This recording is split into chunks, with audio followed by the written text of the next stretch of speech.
Monologues with God. There's so much that wants to come through. And as we know, there's an overload of information. I've been talking about psychic messages on YouTube, on TikTok. Sometimes these psychic messages utilize tools as tarot or psychic skills or all in between, or oracles, cards. Other times we find other type of words which are prophetic words by Christians or those devoted to their relationship with Jesus. And just like we find this content, then we go to all of the content that we find here on social media, on YouTube specifically. I don't know about you, but I barely see Netflix anymore. Like my form of entertainment is Pinterest. I do enjoy cooking videos or like short videos, but a lot of opinions. So this leads me to a lot of the information that I'm consuming is a lot of opinions.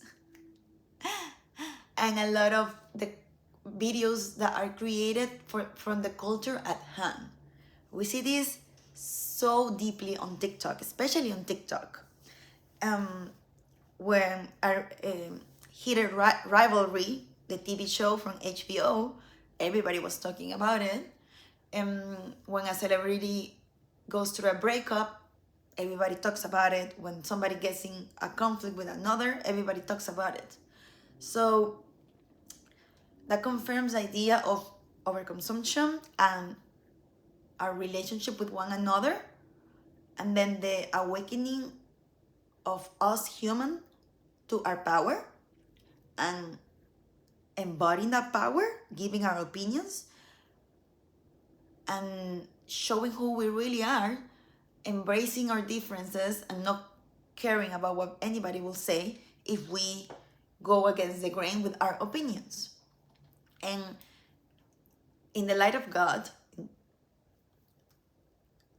invoking Jesus in this moment and in honoring the title of this video, Monologues with God, the calling is for us to see as a species how we are genuinely evolving. Our great grandparents and grandparents and parents were very repressed, where things were not spoken out loud. They were not tools. And now we're seeing tools. And most of those tools can truly be witnessed or utilized when we hear examples, which is what's happening. Whether it's in the psychic videos, prophetic words, whether that is on an opinion, on an analysis of a TV show from a psychological level, and so on. And this leads me to the awareness that this is part of the evolution of humanity, this overflow of communication, this overconsumption of witnessing other humans embody their power. Yet, the message that wants to come through in this monologue with God is the famous phrase, we are connected but at the same time so disconnected.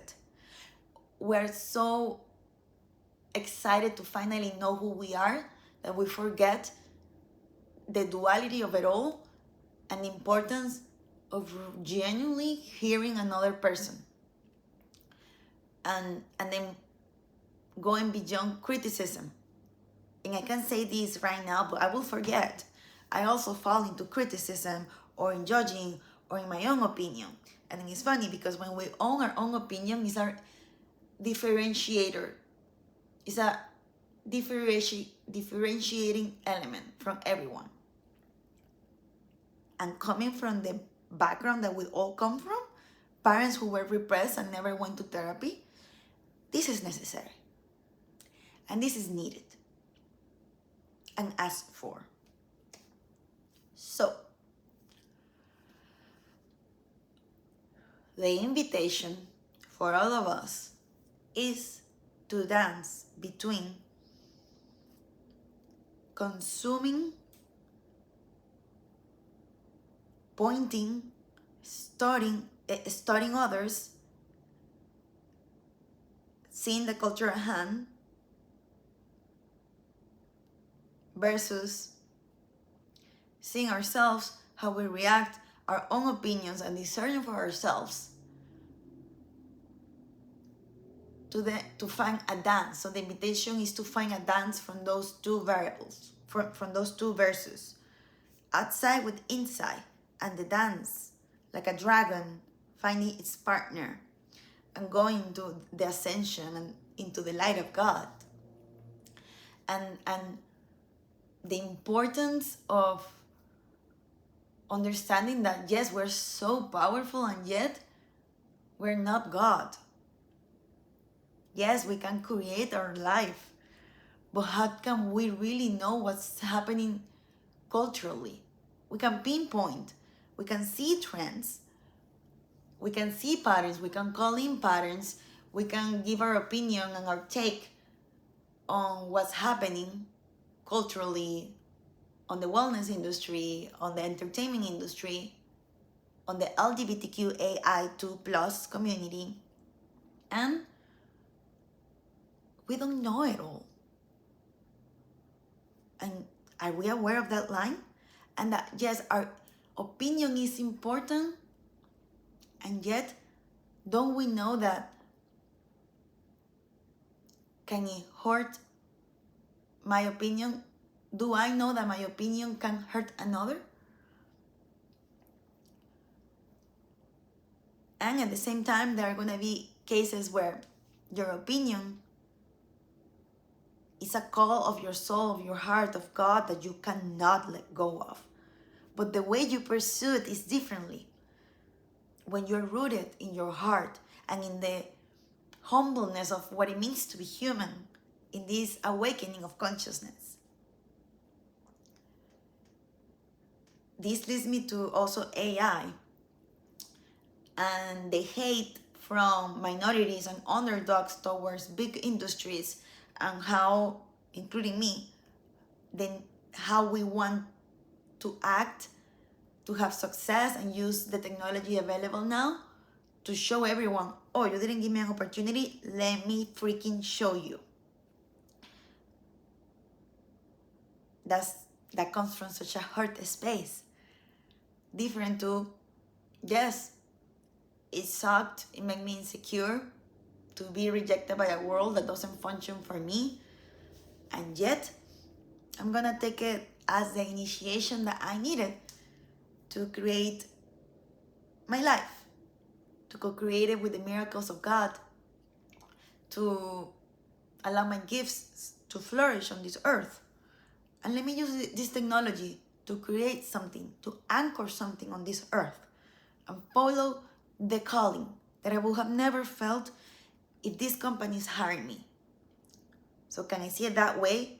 Or if you're getting laid off from your job because of AI, that's maybe the opportunity that you've been waiting for unconsciously because you know that's not your path.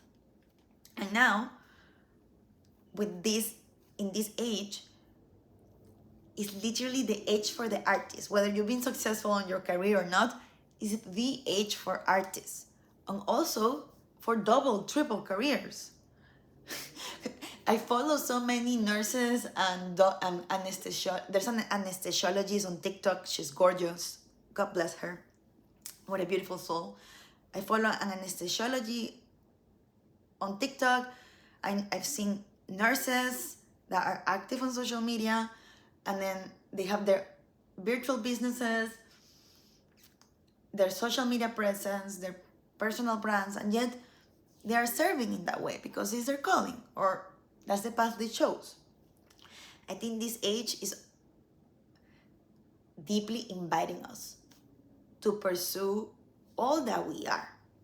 So the point that we were making of having now the chance to speak, to go to therapy, to heal, to do these practices, to get into our sexuality, to to pursue our passions is not, it can also be seen now as living a life that is genuinely authentic for us, and allowing that richness to grow. I know I'm touching a lot of points, but these are the messages that are rising in my heart. I want to come through and I want to bring forth in this space. Isn't it beautiful? And just like that, the potential is so high. What's the limit? Is there a limit? What's my limit? What's my boundary? And what's the line of everybody's doing it, but what's my line? And my opinion is important, my dreams are important, but can I see what's really happening here on earth? And can we really witness the role that we're all playing on this reality? And I think the information is just gonna continue to grow, and the discourse on AI continue to grow, and the layoffs continue to happen, and then the AI hunger to learn it and move forward will continue to happen. And I think this happened to me, and I want to share with you. When I was kind of unconsciously approaching AI from hunger, from scarcity, from also revenge, from the place of, okay, I will equalize myself with the great ones when choosing, because AI gives me the tools. But that's such a resentful, that why is so resentful. How about, I want to use AI to flourish as an artist. Now I have the resources that many artists will have given everything for. We can publish books, we can publish videos, we can create music, and we can also aim for humanity and our humanity on this earth. Amidst the opinions, amidst the awareness that as a human species we are perceiving and feeling, amidst the technology that's available, let me embrace the challenges. Let me embrace not always asserting myself when I'm not in danger, of course.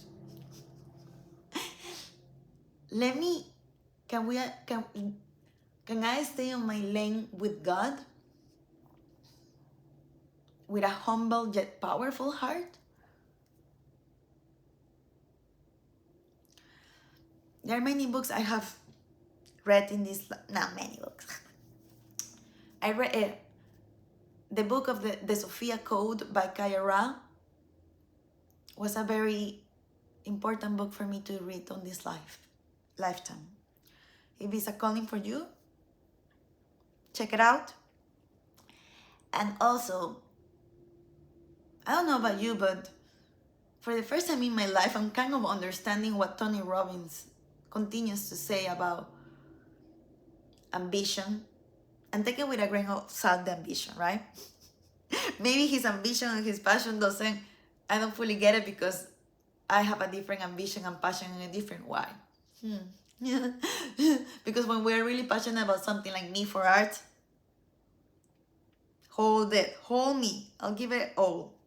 But I'm finally understanding a lot of his teachings about pursuing our goals and aiming for greatness and embracing your ambition, and really understanding the ways that we talk to ourselves that hold us back. It's very powerful and very beautiful. So, and I think I'm getting in that space of understanding Tony Robbins because I'm like, when I became very spiritual, quote unquote very spiritual, from a very egoic place, kind of I felt better than everybody else during my Sophia Code era, not because the book calls you to be that, but because unconsciously when you start to pursue your own awareness and awakening, you can feel better than everybody else. And that took me to a place of separation. When I see other people from different industries that are not as spiritual as I am, when I see marathon runners, when I see travelers, when I see artists that are not as spiritual, when I see people different than me, I'm reminded of the common denominator that it is our humanity. And that means the world. And I really think that that's the concept that's been trying to come through. Monologues with God. Yeah, indeed.